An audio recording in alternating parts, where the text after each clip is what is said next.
Hello.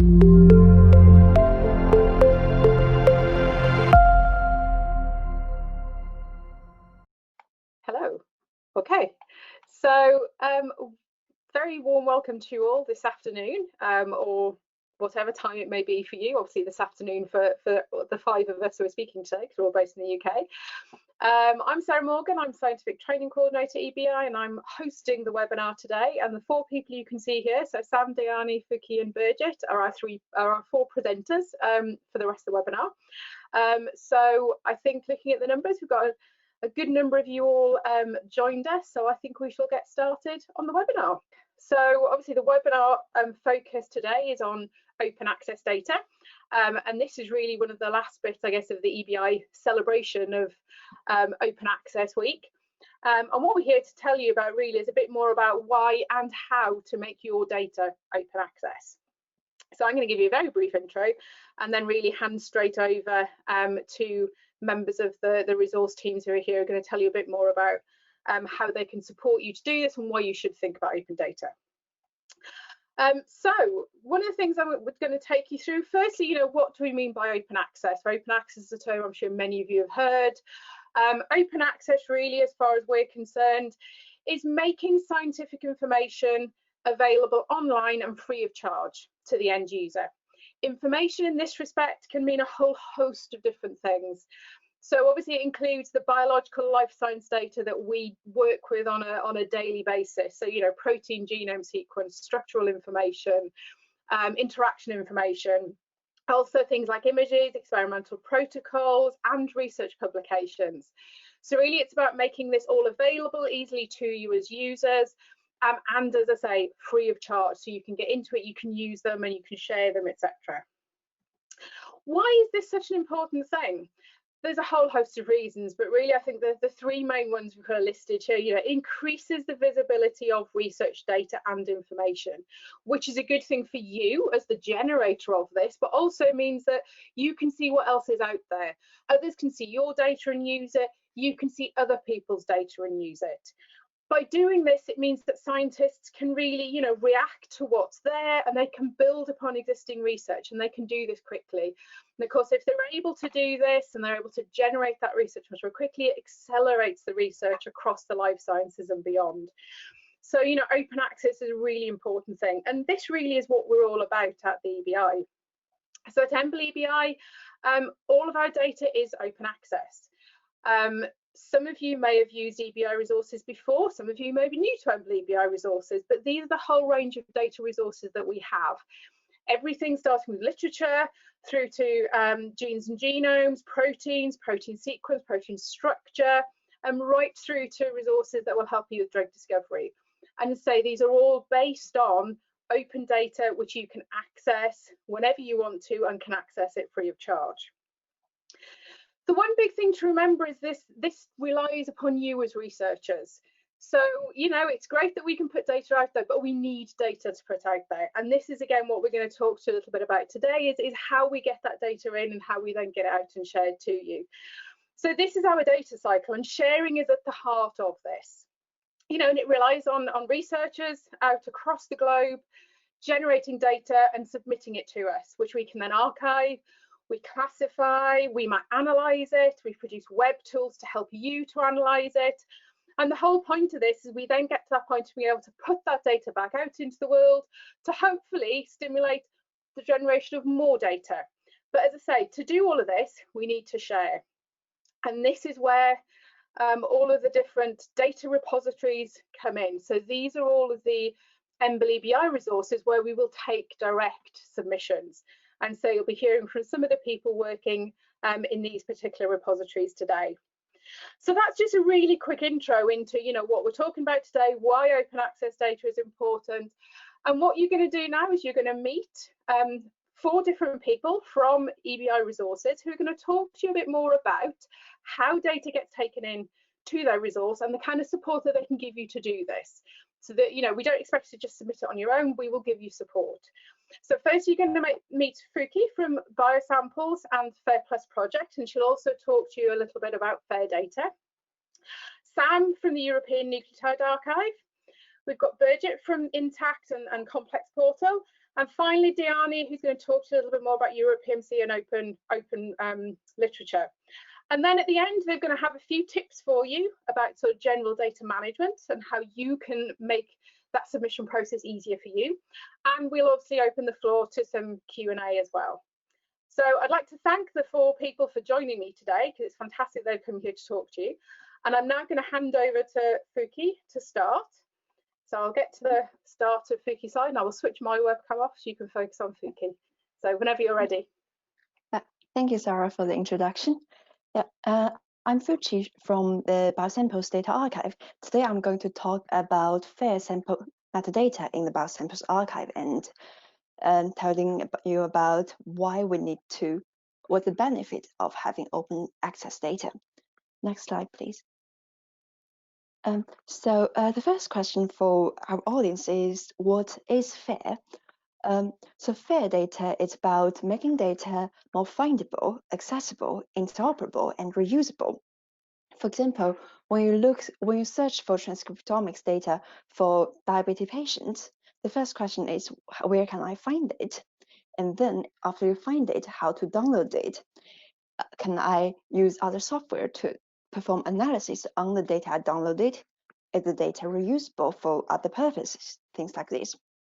One thing we need to pay attention here is fair data doesn't necessarily mean open data. Although open data is one very important element in fair data, as long as there's clear data access control policy, then the data is fair. For example, federated genomics data is not open data, but it's still fair data. Next slide, please. When it comes to fair data, one very important element is the metadata. We usually see the data, the sequencing data or multi-omics data, the top of the iceberg, but there's much more information, much more data buried behind the data itself. That's the metadata, data describing the data. The metadata can help people understand, interpret the data.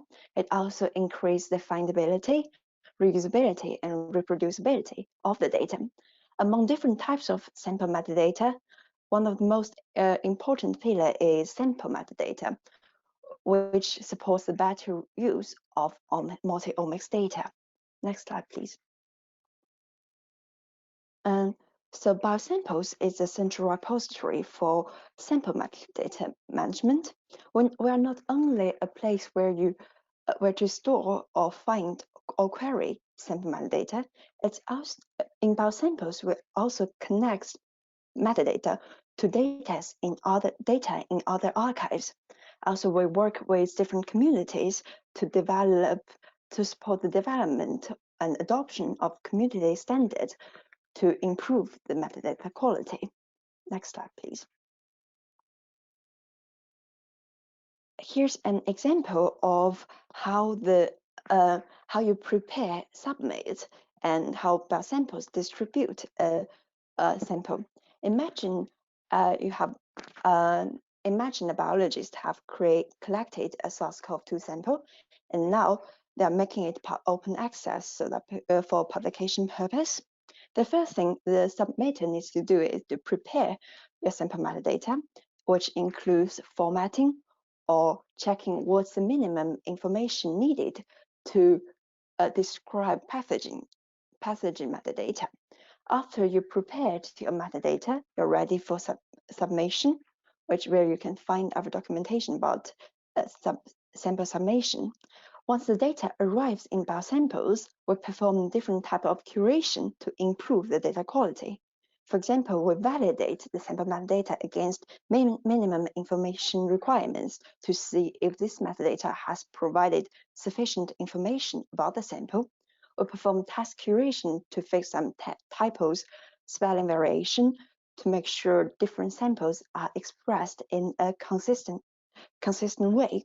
We also have ontology annotation, also add sample relationships to make sure different samples are linked together, different samples are linked to different data.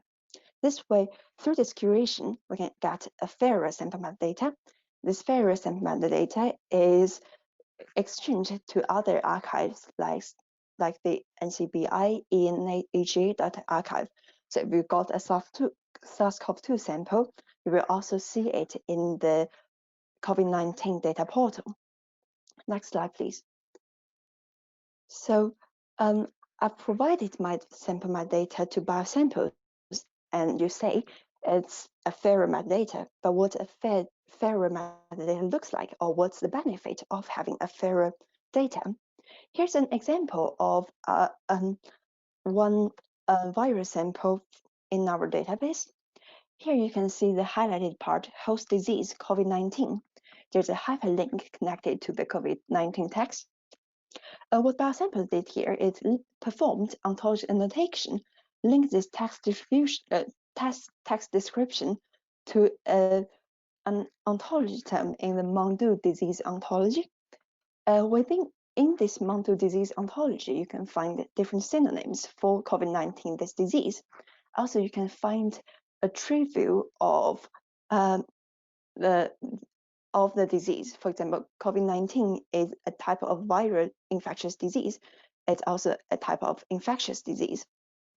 With this ontology annotation, what you can, even if people use different synonyms to describe the same disease, you can still tell they are talking about the same thing. Also, with this tree view and ontology hierarchy expansion, when people are searching for infectious disease, even though in the COVID-19 there's nothing explicitly mentioned COVID-19 is infectious disease, you can still find the COVID-19 sample. Next slide, please. Another benefit is samples in BioSamples archive, they are not isolated often record. They are connected to other data or other samples. For example, in this sample, it's linked to the sequencing data in the ENA archive. Also, the sample might be related to another sample record, for example, a patient sample record. So this virus sample is derived from the patient sample, and then maybe in the EGA data archive, you can find transcriptomic sequencing data of the patient. This way, instead of having an isolated sample, what you do is you getting a cluster of a graph or a network of all data surrounding this sample metadata. Next slide, please. There are also other benefits of having your sample metadata in BioSamples archive. For example, we perform validation against minimum information requirements. We also support exporting the data in different formats. Next slide, please. So I've talked about fair practice in BioSamples and the benefit of having open access metadata. If you want to learn more about data verification tools, workflow, or best practices, you can check the FAIR Plus project website or check more guidelines in the FAIR Cookbook. In terms of data submission and curation, you can find our documentation in the link above. Also, don't hesitate to contact our help desk if you have any questions. Next slide, please. I'd like to thank my teammates in the BioSamples Data Archive. We also have close partners from the AIT team, FAIR Plus project and J4J project. Thank you very much, Fuchi, for your presentation. It's great to have you along with us today. And we're now going to hand over to Sam, who's going to tell us a little more about the European Nucleotide Archive. Sam, over to you. Great. So yes, my name's Sam and I work in the European Nucleotide Archive.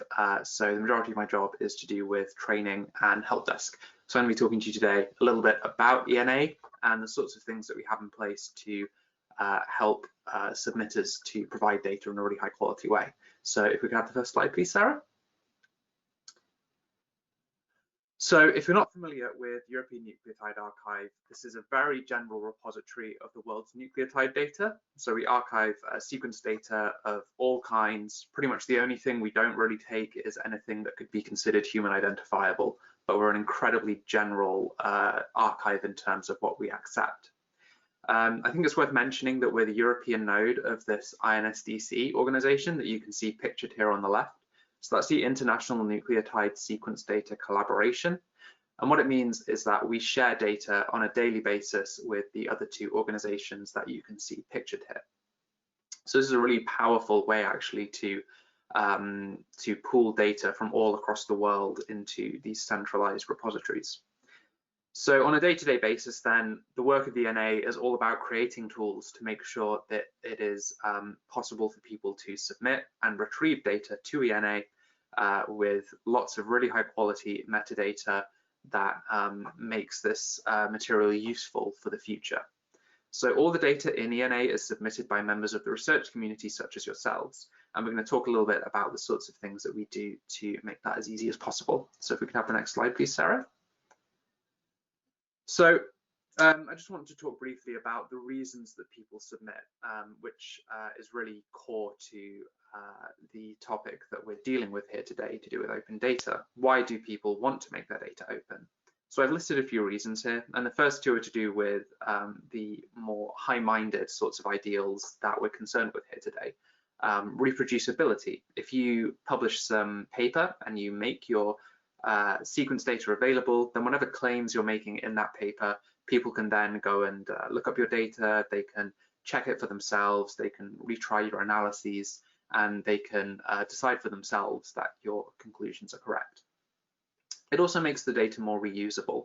And ask me later if you're interested in this, but there are examples where people submit their data and they make it available to everybody, and someone else comes along later and pulls out some completely new and unique observation that the data submitter wasn't thinking about, didn't interest them at all, but because their data was publicly available, someone else could come along and make that observation for themselves.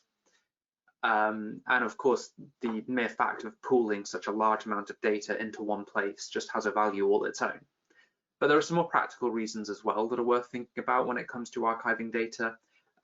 Publishing your data in an archive like ENA is a great way just to make it available to third parties. If it's publicly available, then you're not having to worry about transferring your data maybe halfway across the world, because they can just come and download it from us or one of our mirrors.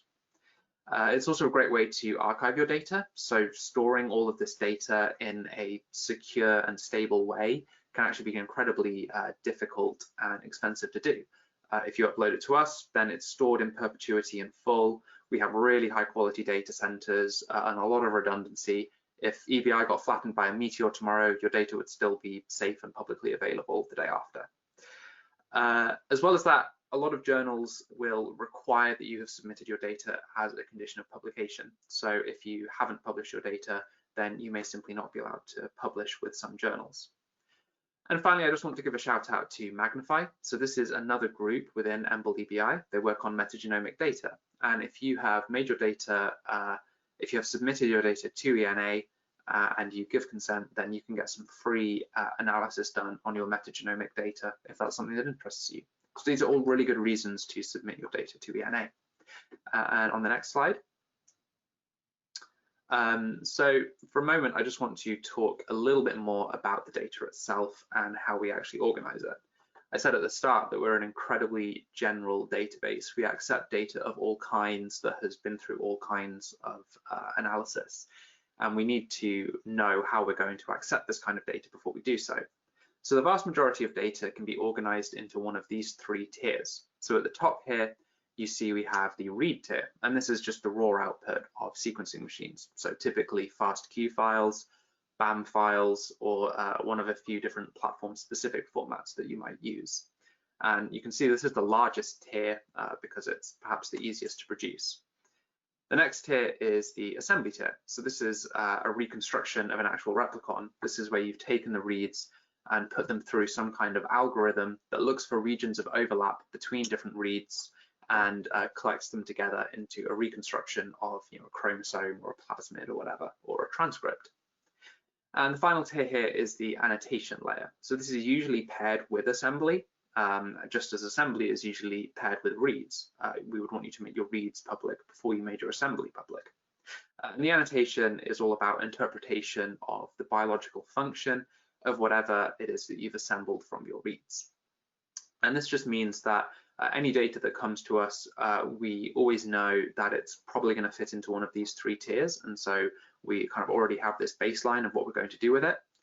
And if you come looking for data with us, if you come to the ENA browser with an interest in finding a certain type of data, then it's helpful to know that you can kind of search on these different layers depending on what your particular interests and uses are. But this data model on its own isn't very useful. A FASTQ file is just some letters in a file. It's not really that interesting unless you have what's on the next slide, the metadata model. So this is all about what's around the data. When you submit your data to ENA, you never just register the data, because without any metadata to explain how and why that data came to exist, it's really not much use to anyone else. It's very hard to understand why this was created. So this diagram down here just kind of shows in brief how this metadata model works. And you see the 2 blue objects here, the run and the analysis. These contain the things we were just talking about. So the read data is contained within a run. So this is how you submit your read data, you register a run. Your assembly and annotation data is contained within analyses. But in both these cases, you don't just register the run or the analysis. When you submit reads, you register an experiment which explains how you prepared a library and how you sequenced it, because this is important information. If someone else is looking at your reads, then they need to know, was this an RNA-seq experiment or was it DNA sequencing? What machine did you do it on? If you did it on nanopore, we can expect long reads, but maybe not very accurate. Whereas if it was an Illumina machine, then we can expect the opposite of that. And this information is important for people to know. And not just that, you're going to register a sample as well. And this is actually at the core of what Fuchi was talking about earlier. This represents whatever material it is that you went out and gathered from the field and then brought back to your lab to make into a sequencing library. And when you register a sample with ENA, it actually gets created in BioSamples for you as well. So you can then go ahead and use that sample in other EBI archives, and it will kind of just be linked together through BioSamples. So this is part of the power of having all this data centralized in one place. And the last thing is the study. This is actually normally the first thing you register, I should say, but this actually just does the job of grouping all your submissions. You may have lots of samples, lots of runs, lots of assemblies under one study, which is doing the job of explaining just in general why this data exists and what you were trying to do. So if I could have the next slide, please, Sarah.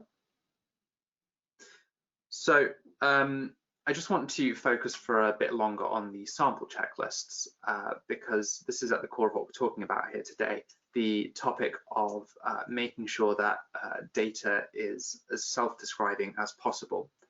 So when you register a sample with ENA, and remember a sample is a representation of your sequenced material that you went and gathered from the field.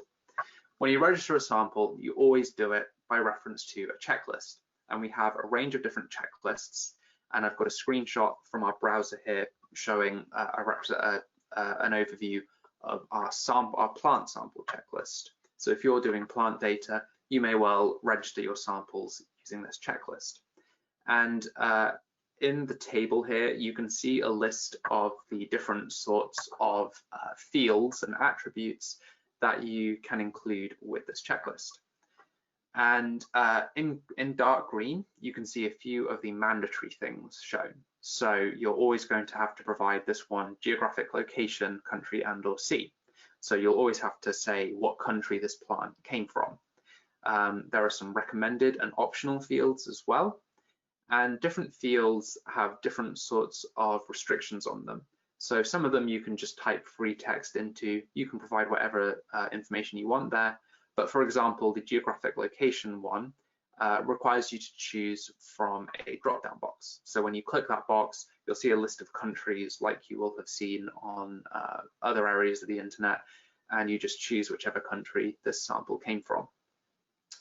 So using the most specific and appropriate checklist for your data just means that you're always going to be reminded to describe your samples in as much detail as possible, and that's going to make it much more useful for anyone who comes along and looks at this sample in the future and wants to understand your work without having to send you lots of emails about it.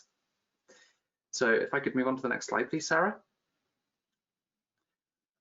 The result of all this is what you see here, and there's a link at the bottom here, and if I thought ahead I would have linked this in the chat here, but this is what it looks like when you actually go and look up a study in the ENA browser.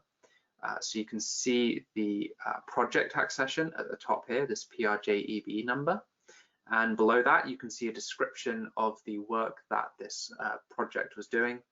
And at the bottom, you can see a table which we would call a run-centric table. And so each row of this table represents one run. And the columns show the different accessions that have been created when the people who submitted this data did so. So you can see the first column is the study accession, and all of these runs have the same study accession, of course, because we're looking at a particular study. They all have different sample accessions because these were all produced from different samples collected from wherever. And you can see they each have an experiment and run accession, and these are all hyperlinked, so you could click on each of those to get more information about how the run that you're looking at was produced. You can also see the taxonomic ID and the scientific name. So these are Aerococcus urinae samples that these were done from. And finally, you can see on the end links to actually download the data. So you can click one of those links and be downloading that data right away, or you can select lots of checkboxes and download a bunch of them together. So this is the end result of all this hard work of preparing your submissions in compliance with this metadata model, something in the browser which can be generated on the fly and which is much easier for people to find the context they need to understand this data. So moving on to the next slide. I just want to finish by talking briefly about the data submission routes. So as I said, all of this data comes into ENA from members of the research community who have produced this data and now want to submit it for one of the reasons that we have been talking about today.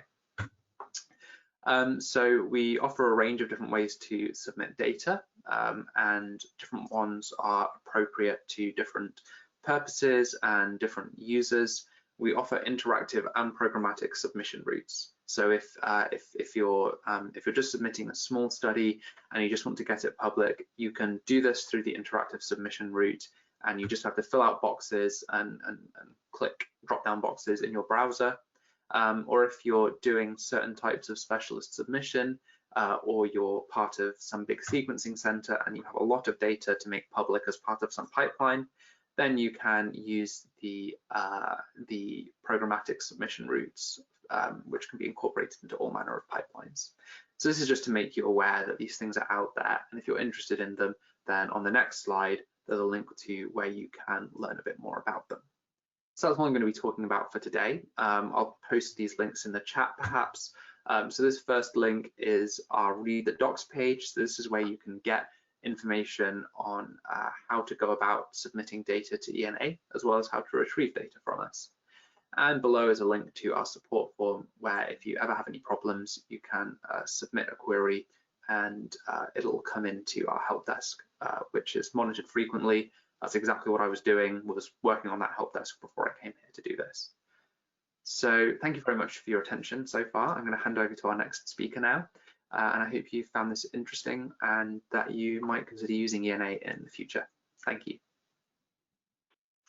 Thank you very much, Sam. And now we're going to hand over to Birgit, who's going to talk about molecular interactions. Yeah, good morning, good afternoon, good evening, wherever you are. I'm Birgit Meldal, and I'll be spending a few minutes showing you another example of a deposition database where you can archive your data to keep it safe and have everyone reuse it. Next slide, please. So INTACT is a database for manually curated molecular interactions. We are part of a global consortium of molecular interaction databases called the IMEX Consortium, and you can see the icons of our 12 members.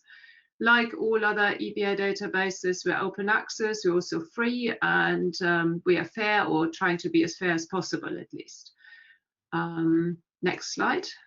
Okay, so Intact as an open access database means that you can download any of your bespoke searches that you do on the website. You can install the whole database locally, and this is actually done by some large, what we call data warehouse providers.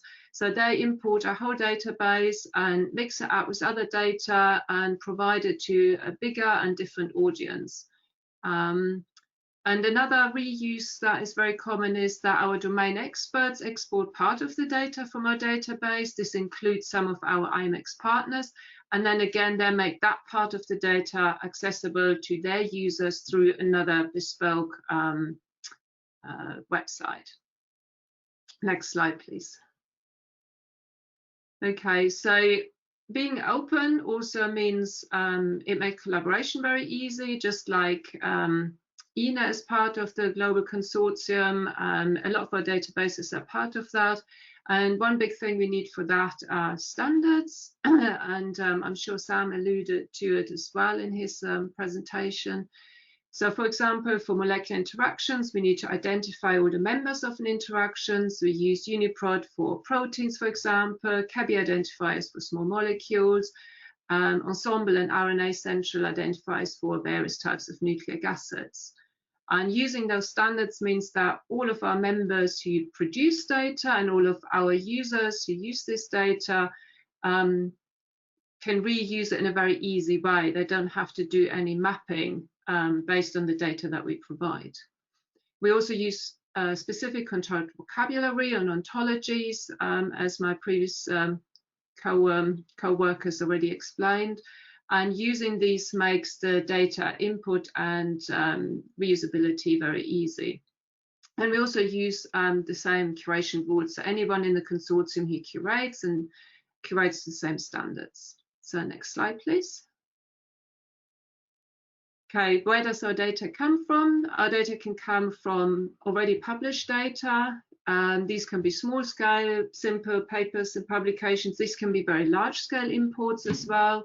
And we curate them to our rules and based on the curation rules, as said.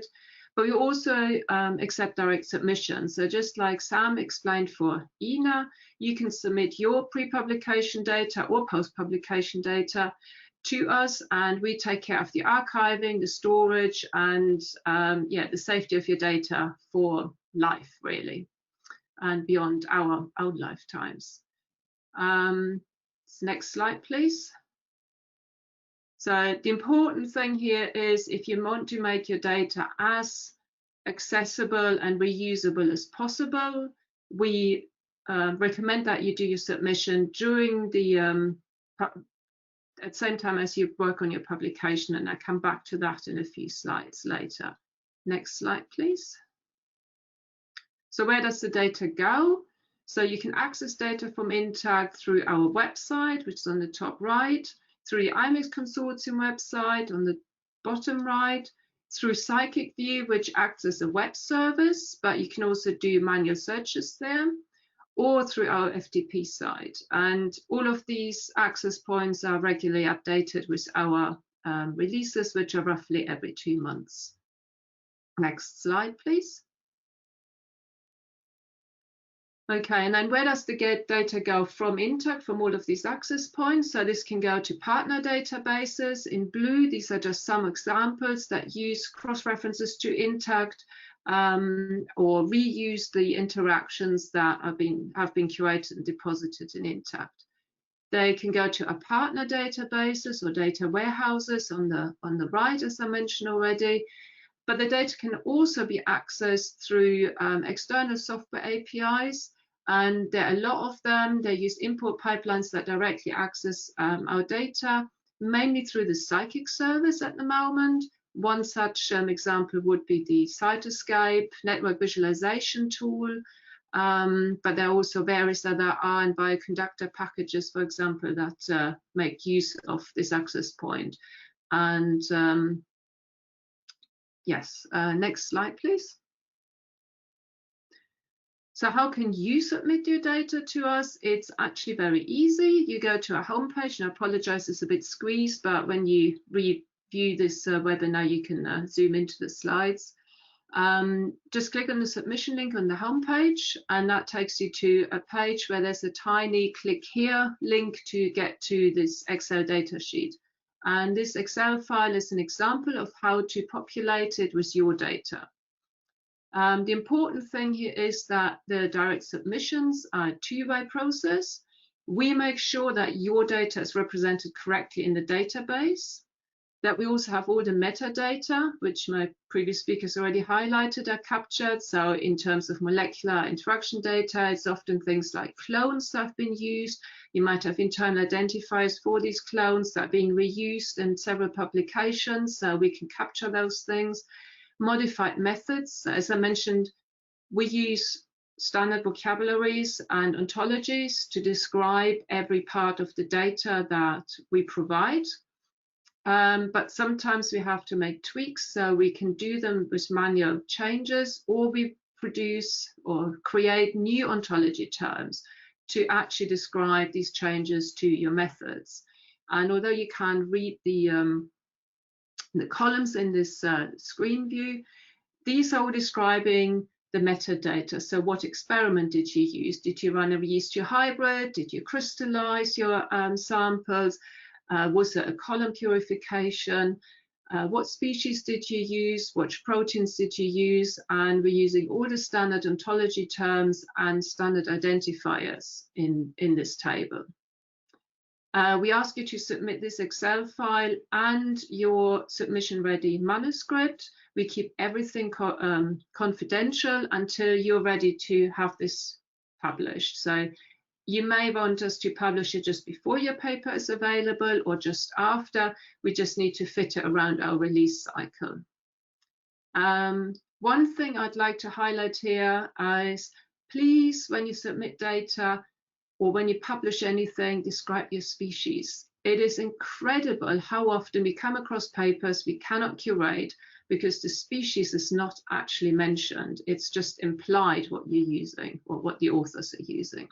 So it's really important to be very, very specific on the data and the metadata. Next slide. Okay, so if you have any data for us, like I said, you can submit it through submission.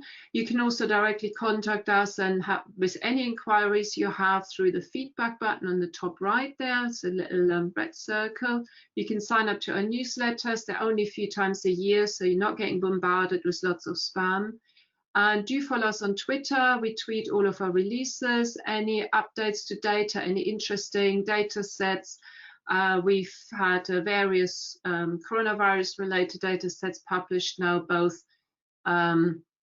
So we've produced a compendium where we summarize all of that data, but we also have some large-scale submissions now that have come in with COVID and host pathogen-related data sets.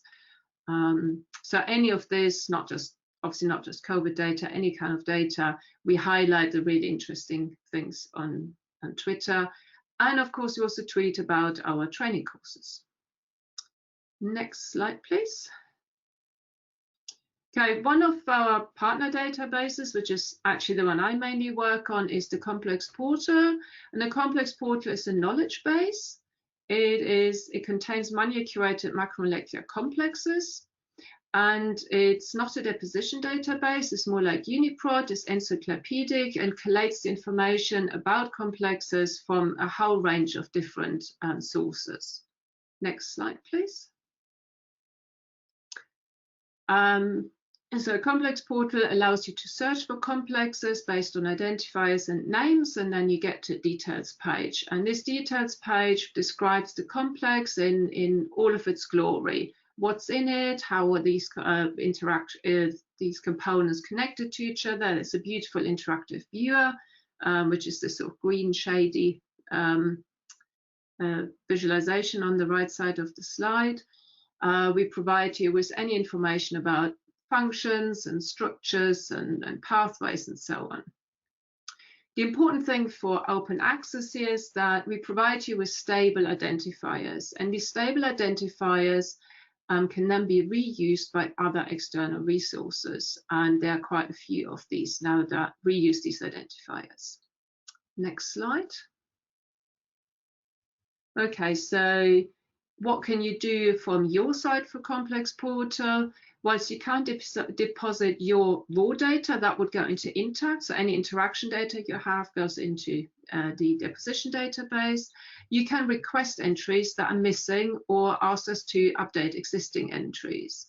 And for this, it's really important to have a little bit of information, such like publication that describes this complex, maybe a brief description that you can provide already if you're the domain expert of this data. That's very helpful, and any other information you might have. So we are very, very open to getting requests for curation in the Complex Portal, but we will do the actual curation of it. Thank you very much. Thank you very much, Birgit. Again, if you've got some questions for Birgit straight away, I'm sure she'll be happy to answer them on the chat box, so we will come back to Q&A at the end as well. But if you've got any that are burning right now, please do ask them. Now to hand over to Diane, who's from Europe PMC, who's going to talk a little bit about open data, and well, open publications rather, and the link with open data. So over to you, Diane. Thank you. Hello everyone, my name is Diane Araújo. I work for Europe PMC, and today I will give you a brief overview of how to find open research articles and open data in Europe PMC. Next, please. Sarah, thanks. So Europe PMC is a database of life science research literature. So on this slide, you can see how the search result page looks like on Europe PMC, and also you can see the link europemc.org if you want to explore it later on. So next slide, please. You can find more than abstracts in Europe PMC. You can find also full text. You can find full text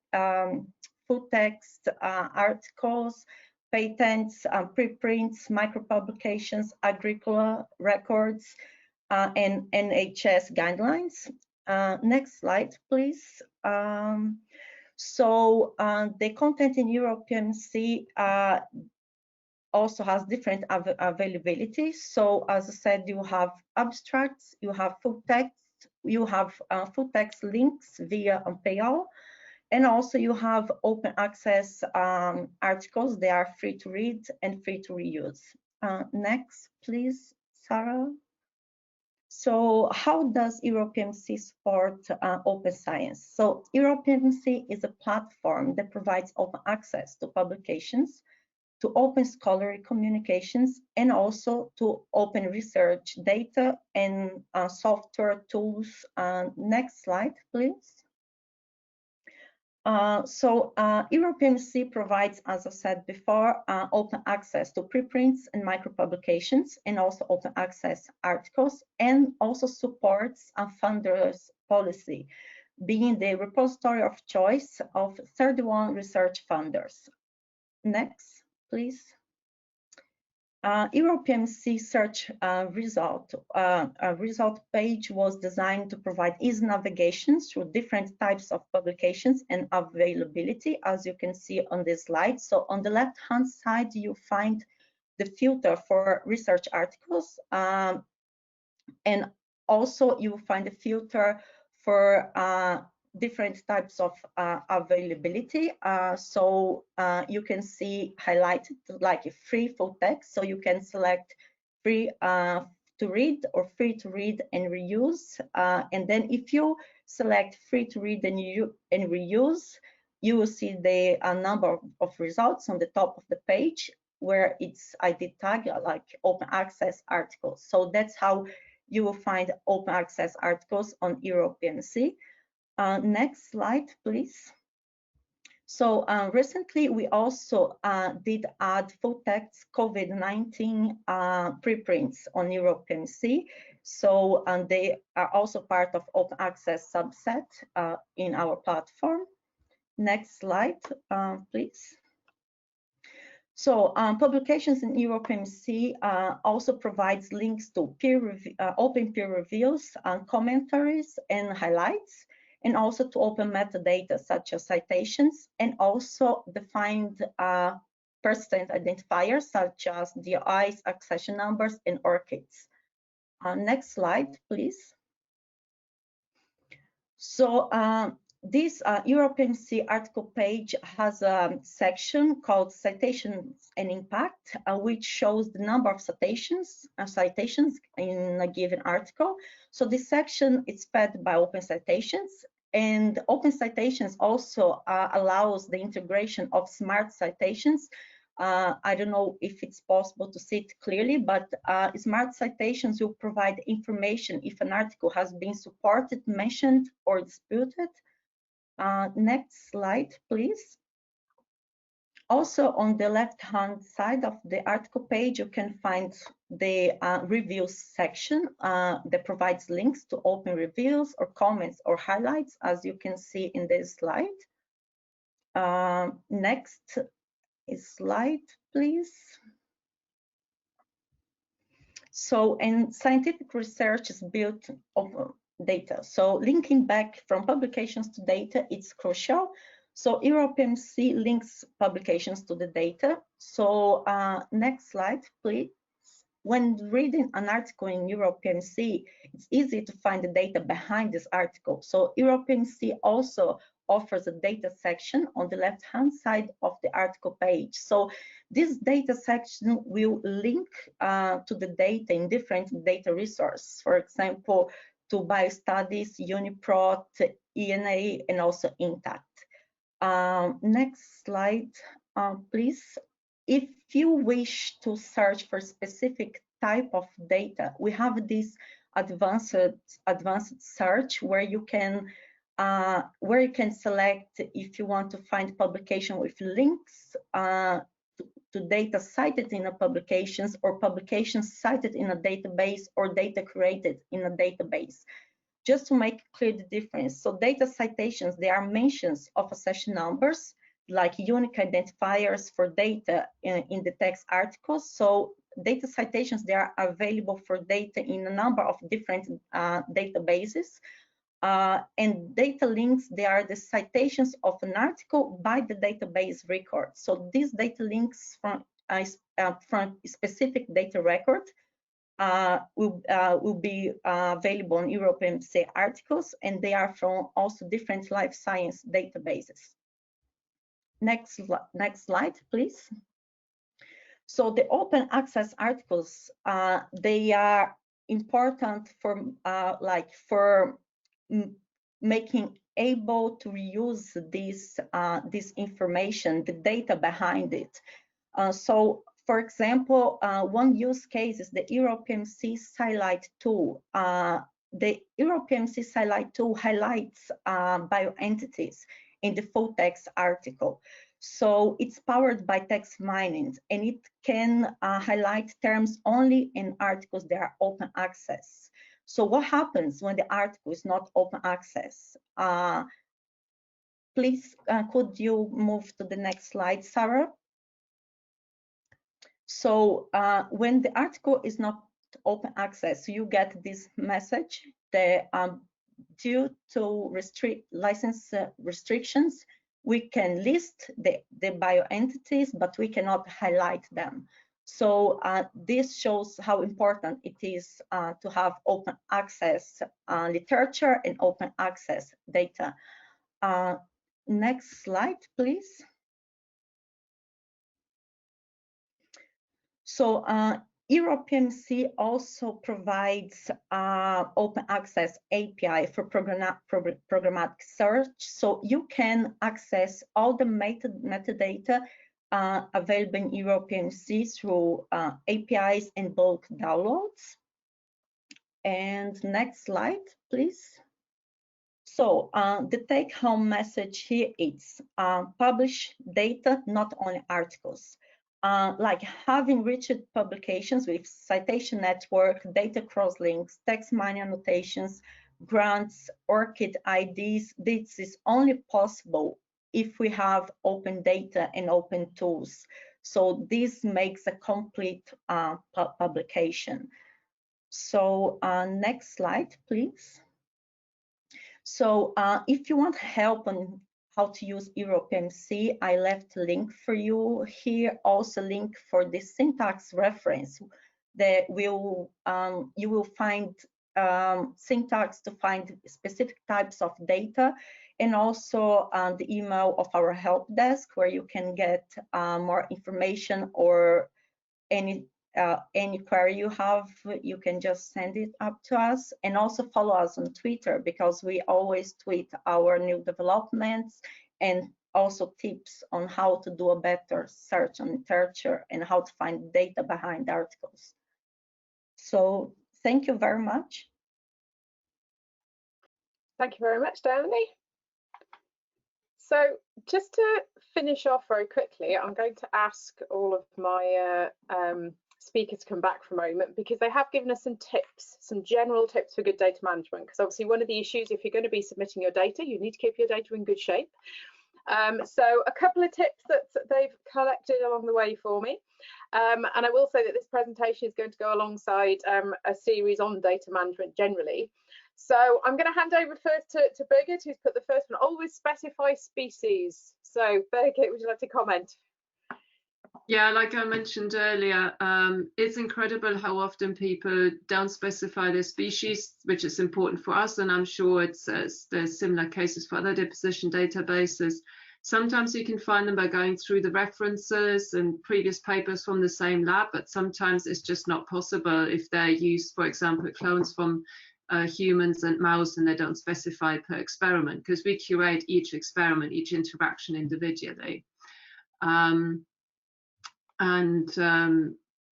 Yeah, just put them into supplementary methods if necessary. Just put the tables in. The other thing is, I didn't put it on this slide actually, if you submit lots of data in supplementary tables, make a TSV or CSV file so that we can easily use it through our import pipeline, because it's really painful to copy it from a PDF table. And then the last point, which I made earlier, it's always good to do this process of data submission while you're writing your manuscript, or you're nearly finished with your manuscript writing, because you capture things like figure legends. So we're linking all the interactions to the relevant figure or table, supplementary data, and so on. Thank you. And I think, again, the contact during the publication process or starting early is something for all of them. And this links in quite nicely to Sam's comment here. So if Sam's on, would you like to come in and comment on the start submission early tip that you've given us here, Sam? Yeah, so what I mean by this is not necessarily that you should start submitting things early, but when you're conceiving your project and thinking about making some data, you should definitely give some thought to where that data is going to end up and what requirements you might need to fulfill that. And this can be as simple as thinking about the checklists that I talked about a minute ago. So it could just be worth looking at what checklists are available and what checklist might suit your data, seeing what attributes it requires and incorporating that into your data collection purposes. If you see that the checklist that you would ideally like to use requires GPS coordinates, then you can look that up in Google Maps or something. While you're collecting your samples, you can determine the GPS coordinates for your sample collection sites, and you can include that in whatever you're using to store that metadata until you're ready to submit it. So from the start, think about where your data is going to end up and what you might need to do to just make that process a bit smoother at the end of your project. Thanks, Sam. I think that's great advice. You say it's that, think sharing from an early point and think where you're going to share it. And I guess that's also where, again, talking to you or colleagues or others in the data resource of choice is the thing to do as well, so you can make sure that you've got all of the correct info you need to be able to submit that data. Absolutely, and I provided a link to our help desk, and as I say, feel free to send a message to that if you're unsure of something. We're always happy to help. Brilliant, thank you, Sam. And then Dani has a comment again about data reuse and citing the data set. If I can hand over to Dani to comment on her tip. Oh yes, the tip is for data reuse, cite the data set or the original article that the data came from, because the proper data citation, it enables better search. So if you cite the knowledge base section numbers, you will make it possible to do text mining. It will be easier for someone to go and do a search for that specific section number and get the publications that are relevant. So that's the tip for today. Brilliant, thank you. And the good thing is, again, if you're citing data sets or citing data resources from the EBI, you will always find on the resource page somewhere there will be a comment on how to cite that resource and how to cite data sets from there as well. So if you're unsure, have a search through the site for each resource, it will tell you. So thank you very much indeed. In terms of learning more, I'm going to open the floor for a few Q&As in a moment. But in terms of where you can find more things, I showed you a little picture earlier right at the beginning of a black box with a set of EBI resources that will take direct submissions.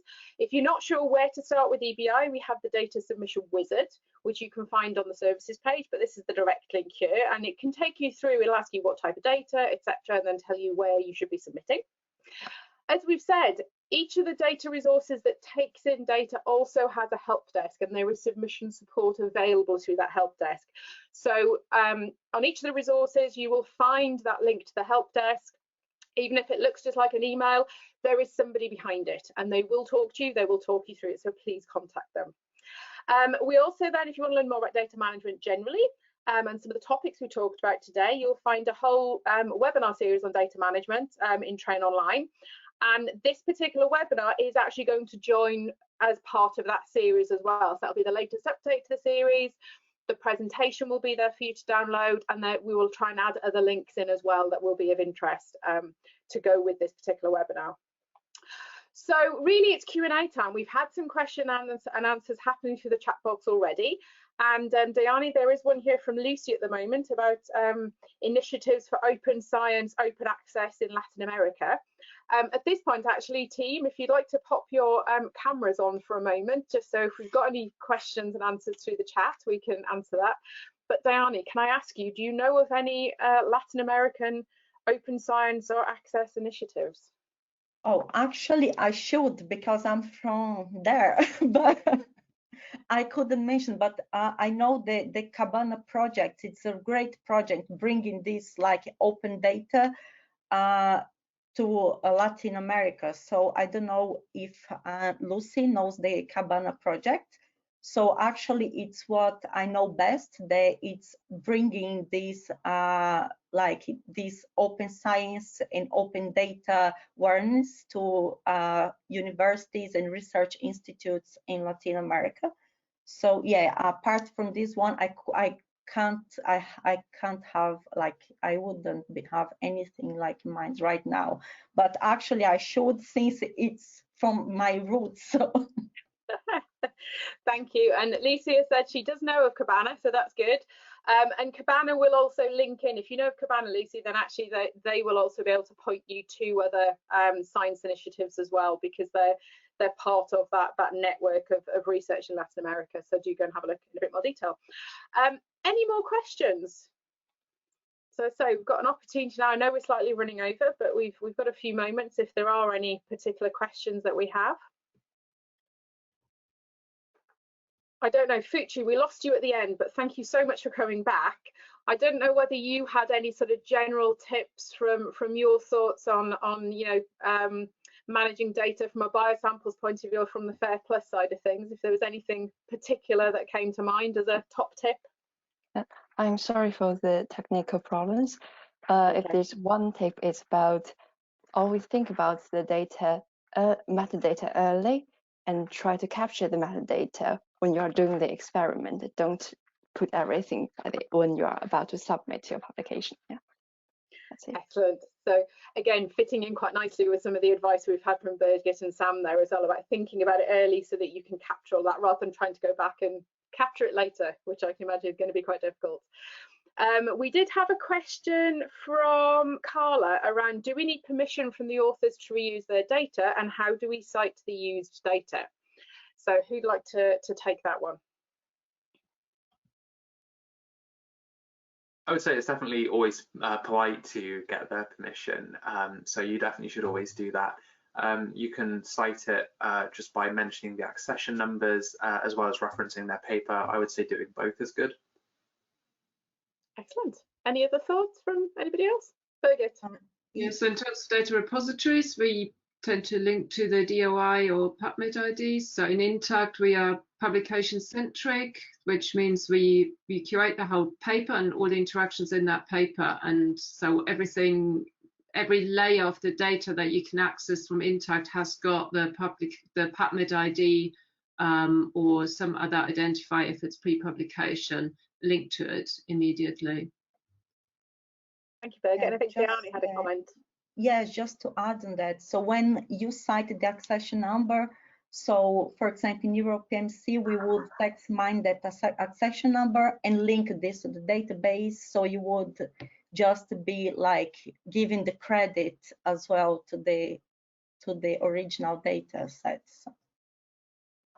Excellent, thank you. Any more questions?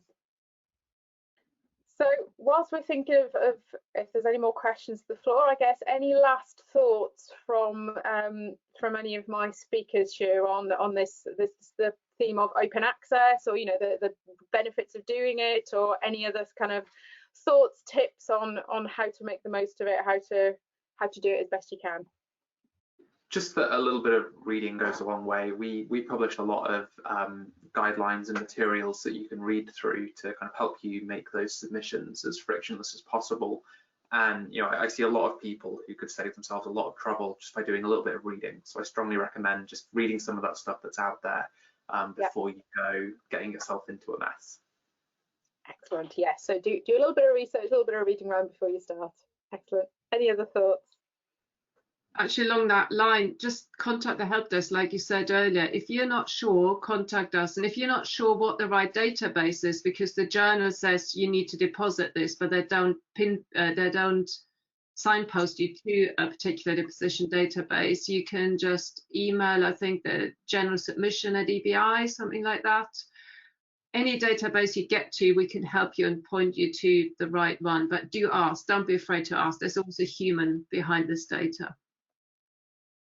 I think that's the one thing we normally talk about a lot in training, is there are always humans behind it, and you would much prefer that you were asked rather than somebody spend a lot of time trying to go through the whole rigmarole of the wrong way of doing it. And it's better for everybody if they just talk to you all in the beginning. And as you say, you are all a friendly bunch, which is the good thing. We have had a question come through from Monica. When using whole genome sequence assemblies that are publicly available, should the original authors be contacted before performing analyses with their data? So I guess that's one over to Sam, I imagine. Yeah, so we archive genome assemblies at ENA, and I would say just download it, have at it, get your copy of that genome, do what you want with it. And I would say think about contacting the author when you're kind of starting to seriously think that there might be something you do with that data. But earlier is fine as well, because they may have some additional observations about it that they kind of share with you. You may end up getting a productive conversation about that going.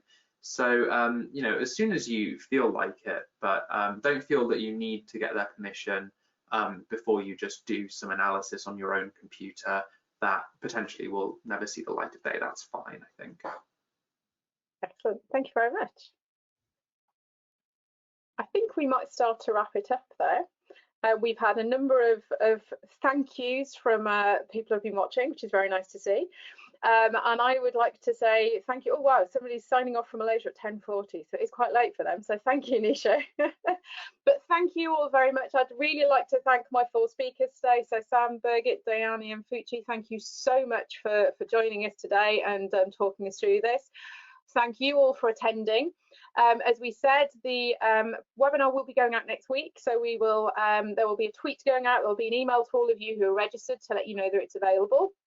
And obviously, if you do have more questions in the future, please do drop us an email, contact the help desks, get in touch. And the one thing I will say is we've got one more slide to show, which basically says, do come and join us again. All of our upcoming webinars are on the website, and you'll actually see a number of these lovely people do other webinars at various points during the year as well. And please do just give us a few moments of your thoughts on the survey that launches at the end of this. So thank you very much indeed. Thank you, speakers, and hope you all have a fantastic weekend. And what a lovely way to close our open access week. Thank you. Thank you. Thank you. Nice Bye, everyone. Bye. Bye, everybody.